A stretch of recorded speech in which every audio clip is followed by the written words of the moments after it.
IVM. Hey everybody, welcome to another week on the IVM Podcast Network. If you aren't following us on social media, please do. We're IVM Podcast on Twitter, Facebook, and Instagram. I'd like to thank our sponsors this week, Paytm Money. As we go into God knows what week of the lockdown, we've been trying to make sure that we get as much content out to you as possible. We had some interesting episodes in the last week. Cyrus Says we had Angad Singh Ranyal on it. That was a fun episode to listen to. On the Filter Coffee podcast, we had Taslima Nasleen and Arunav Sinha on that. That was another great conversation. Karthik Srinivasan joined Varun on Advertising is Dead. And guys, look for Pratik Oswal on Paisa Vaisa podcast with Anupam Gupta. That was another great episode. I'd also like to let people know that the show that we're doing with Ms. Rashish Vidyarthi, Begin the Journey, is now going to be releasing 3 times a week. So do check that out. I'm sure you'll enjoy that. And let's get started with your show.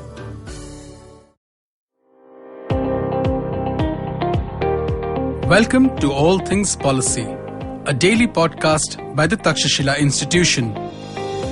We are a bunch of policy nerds based in Bengaluru, and we like bringing fresh perspectives to Indian affairs and Indian perspectives to global affairs. So grab a cup of coffee, sit back, and join us for today's chat.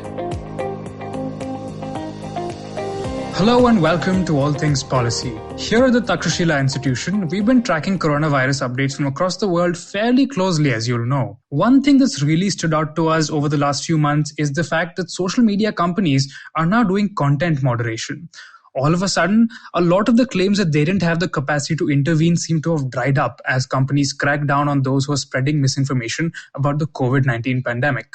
To discuss what this tells us about the future of content moderation and the ways that the information environment around COVID and other issues will be shaped by it, I have with me Rohan Seth and Pratik Wagre. Hi guys. Hey. Hi. So Pratik, over to you. Tell us a little bit about what companies are doing new. What's different here? Sure. And before I start, just one thing to point out, right? Content moderation as such is not necessarily a new thing for them to do. I've quoted this before, but as Tartan Gillespie says, content moderation is the very essence of what platforms offer, but we've started seeing it at a different scale, especially with the coronavirus, right? And when it started off, both, let me take Facebook and Twitter as prime examples for now.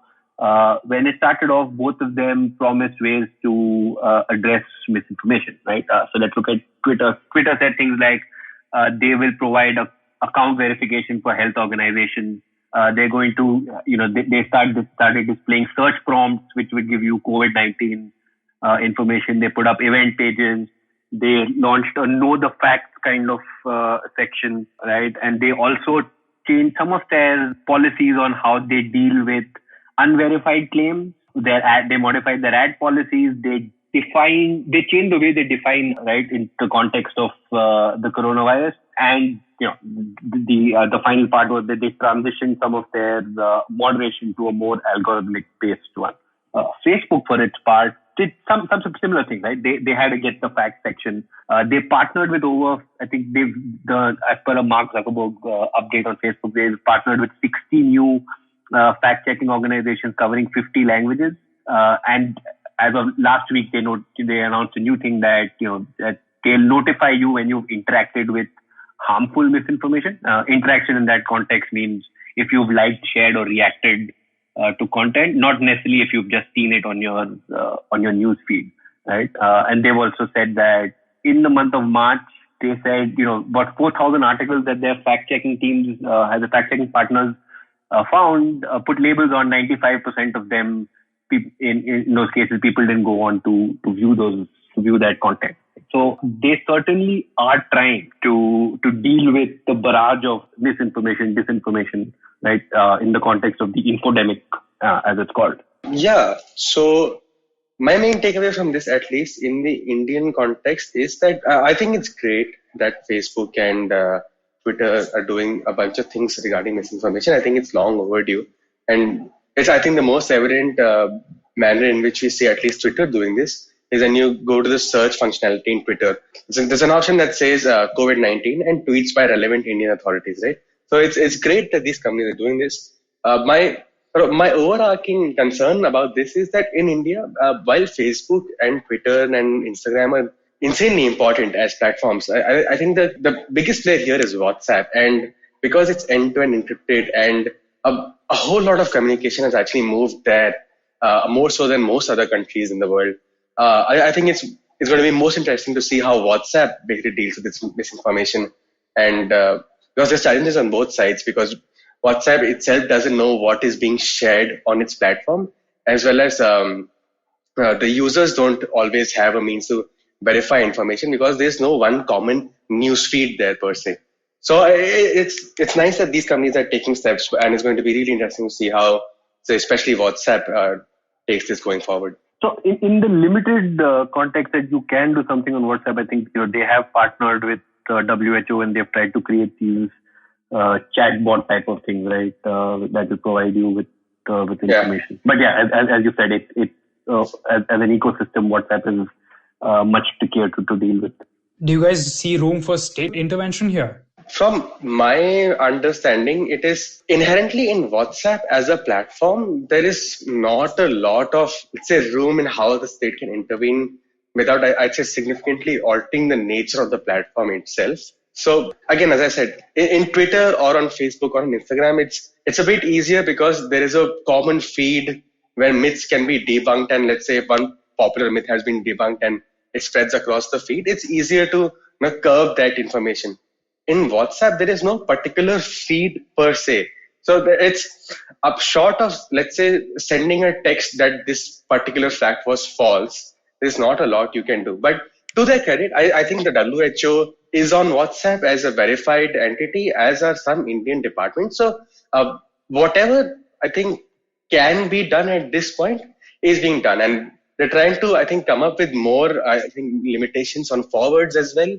So a bunch of things are happening, but it's a lot trickier even for the state to intervene because the mechanism to do so doesn't exist. And WhatsApp has been made in a way that sort of inadvertently plugs this whole pandemic into the worst possible case because so many of the Indians communicate on WhatsApp. It's not conducive to state interventions or platform interventions in a general sense. But just to add to that, right, even in the open feed format, it's not necessarily that easy. I think there was a study which I think Oxford and Awaz Foundation did. They took pieces of a sample set of content that had been debunked by fact checkers. I think they found that 60% of it remained up on Twitter. YouTube did better, I think 27%, and Facebook, strangely enough, did the best. Only 24% of them stayed up. So it's a challenge, in all senses of the word. So let me ask you a little bit about how these companies are actually doing the content moderation, right? Prateek, you mentioned that about 4,000 articles had been flagged by a team of content moderators affiliated with Google. But 4,000 honestly just feels like a drop in the ocean compared to the sheer volume of stuff that the internet's constantly generating, right? So how exactly are companies scaling up to fight this problem, especially considering that a lot of their content moderators, I assume, now have to work from home, can't come into offices and so on? Yeah, that's an interesting one. So in the context of that 4,000 articles, right, the other statistic there was that they displayed warnings on 40 million, right? But just to give you context, I think Facebook releases a quarterly update of how many posts they take down. And I think that as per the latest information, which goes back 1 or 2 quarters, they remove about 12 billion pieces of content per quarter, right? As per them. Now, to your point about algorithmic moderation, right? So again, Facebook has said it's reducing its reliance on the manual workforce using more automated moderation. Twitter, in their blog post where they mentioned, they didn't necessarily say they're reducing their reliance, reducing the workforce. They said they're transitioning to work from home and they're going to use more algorithmic moderation, right? It's minor semantics there, but I think the end takeaway is that they are going to use more. There's going to be more algorithmic thing coming up. Now, the problem that poses at this point in time is that we're not going to see the content that that should have stayed up and has gone down because it's been flagged by the algorithmic content, algorithmic moderation, and not been reviewed by human moderators who would have then taken a call on whether it actually stays up or stays down. Right, and so that's going to remain a challenge, and which is why there's been a call a night before last from about 75 independent researchers and organizations who put out an open letter to social media companies asking them to retain all their information, all their data from this period, right? And they said that The social media companies essentially have emergency power right now, and they should find a way to retain as much of this information as they can, of course, without violating anyone's privacy, to allow for research post-fact so that people can understand how these policies have affected actual information flows at this time, right? So it's at this point where we're still in the middle of things. It's going to be hard to tell exactly how this algorithmic thing is playing out, right? Interestingly, I think as soon as Facebook made the announcement, they also hit this. I don't know if you guys recall this, but they had a bug with their spam identification system, and a lot of posts started being marked as spam, right? And people said, immediately that this is linked to the fact that they're moving to algorithmic moderation. Now, to be fair, we don't know what the actual root cause was. They came out and said it was a bug with their spam filter, which caused a lot of posts to get incorrectly tagged as spam, including some of the Kumar Sambhav posts that he had done, the Information Collective, right? The second series that came out. Some of those posts were also tagged as spam. So it was interesting to see, but yeah, we'll have to see where this goes. There needs to be future research on this to really understand the implications of algorithmic moderation, because at this point we don't know. We don't know what we're not seeing. So the next thing I wanted to ask you guys was actually on the lines of this flow of information, right? So a company called Graphica has recently come out with an analysis of who are the accounts, who are the people that are generally spreading misinformation related to the coronavirus pandemic. And they found that in a lot of countries across the world, it's mostly right-wing accounts that are very well connected to right-wing bubbles of social media that tend to be pushing a lot of disinformation. I mean, they had a very interesting statistic which showed that compared to the left wing, the American right is putting out about 21% more disinformation about the coronavirus on Twitter. So I wanted to ask you, is the fact that companies are now disproportionately going to have to crack down on right-wing accounts going to change the political environment? So I see that there's a lot to unpack here, essentially, because let's start with the US, because in just terms of discourse that has developed more than in India, and I think India is going to develop its own discourse in the coming weeks. But what has essentially happened in the US is that earlier, for the most part, the debate on the virus was largely scientific or around the policy measures that were being taken to basically curb the spread. So you would have videos of how Wuhan has been completely locked down, or stuff like whether the virus can transmit through water, right? So it's pretty binary. You can say it can or it can't, or Wuhan isn't under lockdown or it isn't. At the same time, so Facebook, let's say, would find it easier to eliminate misinformation in that sense. But since I'd say that was 2-3 weeks ago, I honestly I'm not doing well with the concept of time right now. But essentially what has happened is that this whole thing has evolved, and it's because of, let's say, Fox News and a bunch of other media entities that have come up with this now narrative of the cure cannot be better than the disease itself. So it has now sort of fairly divided between partisan lines. So you have a whole bunch of right-wingers saying that it is better to open the country up, and the whole argument that I should be free to do whatever I want and not wear, let's say, a mask in a grocery store and stuff like this. So generally, this is divided amongst party lines in the US, and it's become inherently political. In India, I think it is yet to reach there, but it definitely will. And as you said, Anirudh, we've seen that a lot of right-wing accounts are sharing these tweets a lot more than, let's say, some of the more liberal or left-wing accounts. It's true, because we have seen, just in the context of this virus, right-wing accounts have actually been like their whole agenda and propaganda has been such that it comes with more cohesiveness. The idea is that your freedoms have to be respected, and you should be allowed to roam free. It's your country, especially in the US, because as I said, the discourse is far more developed. But yet to see how this will play out in India, because the common messaging, thankfully for India, is that we should still remain under lockdown. It's not so in the US. So that is why I think it's more, let's say, concentrated, the response of the right wing. In India, I think that we will see in the upcoming few weeks, depending on what the political parties say, what the Prime Minister's office says, and of course what the media decides to accentuate. We're, let's say, 10 days behind the curve in the terms of the media cycle as well. Be a good thumb rule here. So we'll see how that develops. Actually, I have a slight disagreement with that. So, I think just last week, Anirudh, Manoj and me spoke about some of the information operations that were happening in India. So we're starting to see some of those currents already, right? And this just, but like I said, this just goes to tell you that ultimately everything is political.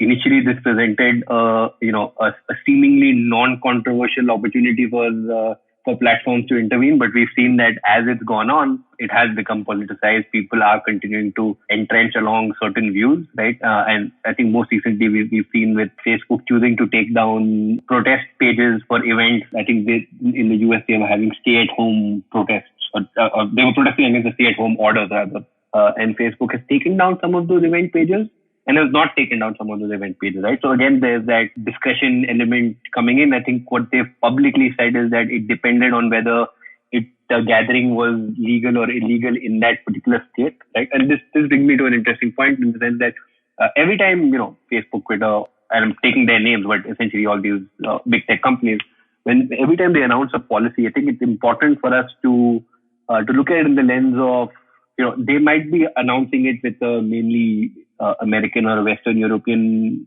intent, but we have to look at the fact that it has to apply across 100 plus countries in many languages, right? Now that's not saying that they should never announce new policies, but I think for people who watch these companies, it's important to look at it from that lens for us to be able to identify potential harms and shortcomings in their policy, which is why in India, right? So we've seen some of the politicization happen. None of them have actually put out any numbers, so it's hard to tell how effective this strategy has been with India so far. Exactly, yeah, that's a very good point that you've raised, Prateek. The fact that it seems like Facebook really goes out of its way sometimes to understand the legal context within which it's operating when it comes to content moderation in the US and Europe.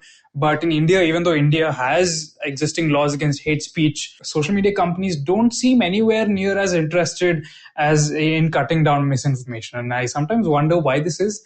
The uncharitable part of me would think that it's because it helps get them more engagement, blah, blah, blah. But even in the moment of a pandemic, the fact that this hasn't really materialized makes me think that a lot of this content moderation stuff is meant to play to a Western audience. And there isn't necessarily that kind of seriousness about tackling misinformation in other parts of the world. Why exactly that is, I'm not really sure. And I don't think we know enough to really come to a judgment about that.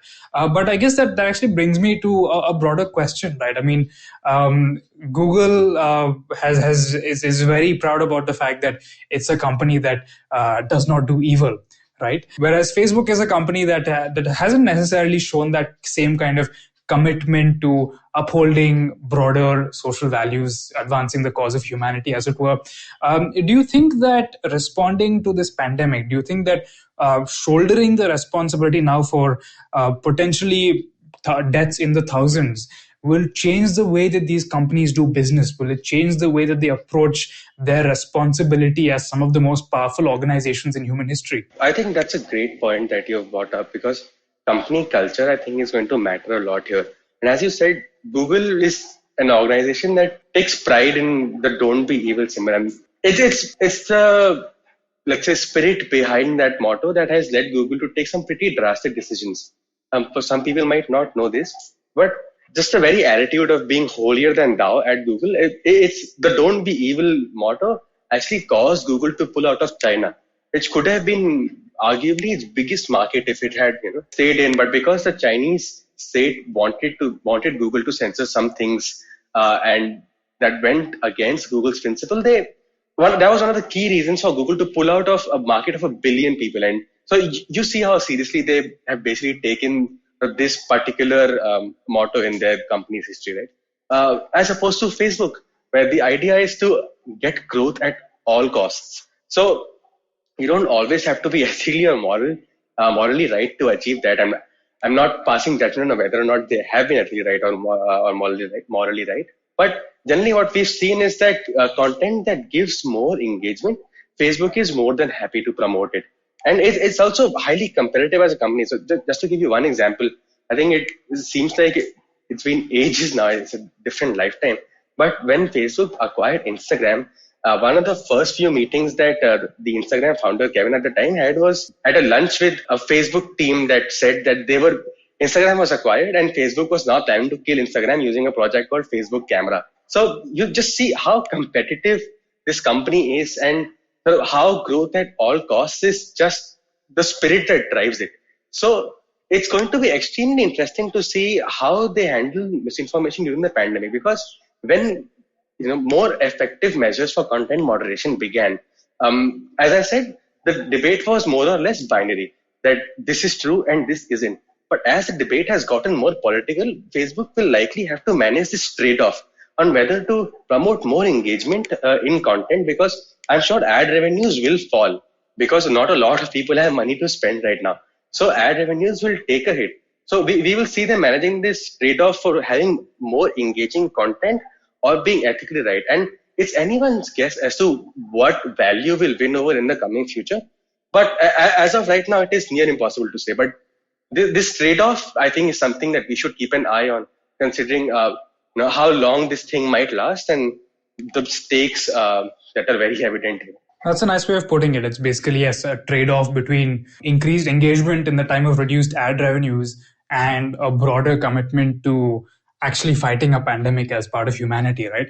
Prateek, do you have anything to add here? Just maybe a slightly cynical view. I think it was, Casey Newton in The Verge who said that, because of this, the techlash, it hasn't stopped, it has just paused, right? So it's going to be interesting to see how, how people view these companies and what they've done now, how they've helped fight the pandemic, and, potentially what they'll gain from that after once we're past this event. I think that the term that some people are using for these kind of things is corona washing.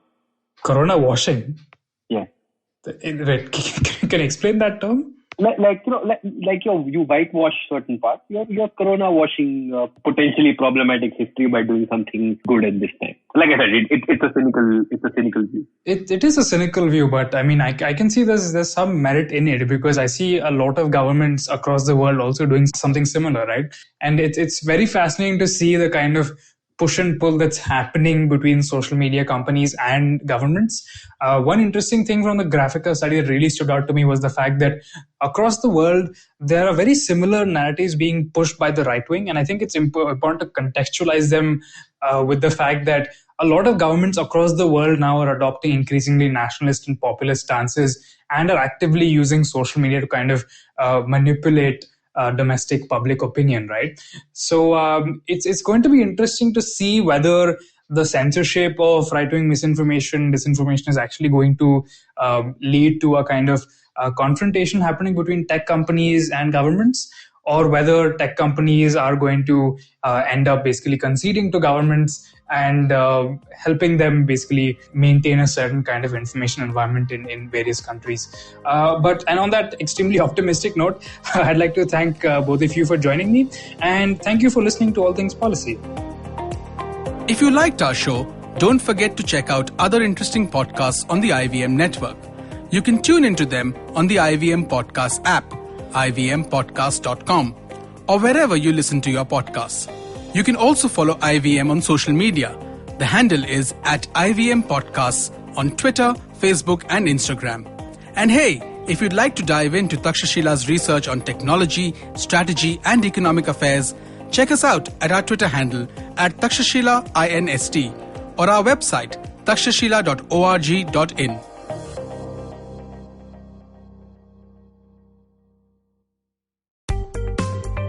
Hi, my name is Anupam Gupta. I'm B50 on Twitter. I am the host of Paisa Vaisa, a show that talks money. On my show, I speak to experts from every field of money and finance, from stock markets, equities, debt funds, credit cards, life insurance, every possible area of money and finance that you can think of. We even did an episode on cryptocurrency. I've got fantastic guests from mutual funds to personal finance experts everywhere. Robo-advisory, startups, just name it, we've got it. At Paisa Vaisa, we help you make smart decisions about money. You work hard for money. Now make your money work hard for you. New episodes out every Monday, and you can listen to my show on the IVM Podcast app or any other podcasting app that you have.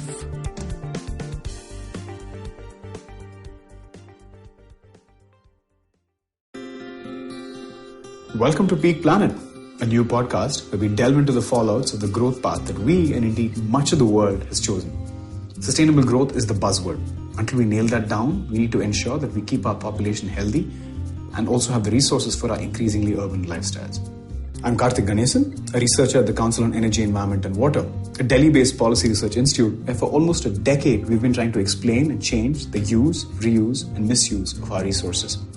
In the first season of Peak Planet, we take up air pollution, public enemy number one and an invisible one at that.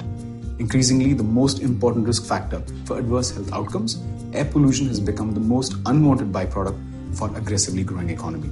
Over 4 episodes, we find out how prepared our systems are to deal with this crisis. You can catch the entire first season of Peak Planet out now on the IVM Podcasts app or website, or wherever you get your podcast from.